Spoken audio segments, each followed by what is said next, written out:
সাংবাদিক বন্ধুগণ, সহযোদ্ধাগণ এবং আমার দুর্ভাগা জাতির জনগণ, তাদের সবাইকে আমার সালাম, আসসালামু আলাইকুম।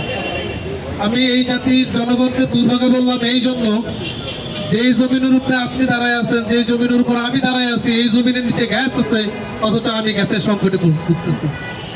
আমার জমিনের নিচে গ্যাস আছে, অথচ আমি গ্যাসের সংকটে ভুগতেছি। আমার জমিনের নিচে গ্যাস আছে, কিন্তু আমার গ্যাস, আমার ইন্ডাস্ট্রিয়াল গ্যাস আসে ইন্ডিয়া থেকে, আমার এলএনজি এলপিজি আসে দুবাই থেকে, কাতার থেকে, আমেরিকা থেকে। এইখানে আমার নিজের সম্পদ আমি ব্যবহার করতে পারতেছি না, আমি ব্যবহার উপযোগী করতে পারতেছি না, অন্যের স্বার্থ উদ্ধারের লক্ষ্যে সেইখানে আমি আমার কান্না কারে বুঝাবো বা আমি আমার কষ্ট কারে বুঝাবো? এই জনগণ গত 17 বছর, তথাপি 71 থেকে শুরু করে এই যে কষ্ট, নিজের জীবন মানের উন্নয়ন না হওয়ার যে একটা বেদনা, এই বেদনা জনগণ 71 পরবর্তী থেকে শুরু করে এখন পর্যন্ত কোনো সরকারকে বুঝাতে পারে নাই। আওয়ামী লীগকে তো পারেই নাই।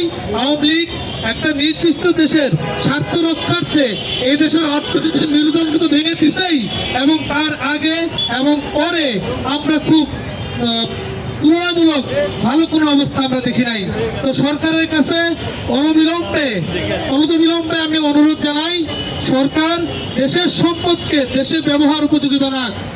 আমরা তথাপি আগের মতো অন্য কোনো দেশের নীতি অনুযায়ী আমাদের অর্থনীতি চালাইতে চাই না, সেটা ভারত হোক বা আমেরিকা হোক। আমার ঘরের চুলা আমি আমেরিকার গ্যাসে জ্বালাইতে চাই না।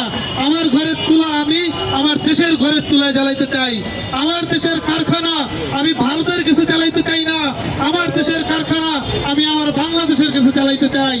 তো সরকারের কাছে আমার আবেদন থাকবে, আপনি অনির্ভরশীল না হয়ে দেশের অর্থনীতি জাগরণের জন্য, অর্থনীতির মেরুদণ্ড শক্ত করার জন্য, দেশের সম্পদকে ব্যবহার করার জন্য তথাপি যা যা করা প্রয়োজন, যে প্রযুক্তির প্রয়োজন, সেটার ব্যবস্থা গ্রহণ করুন।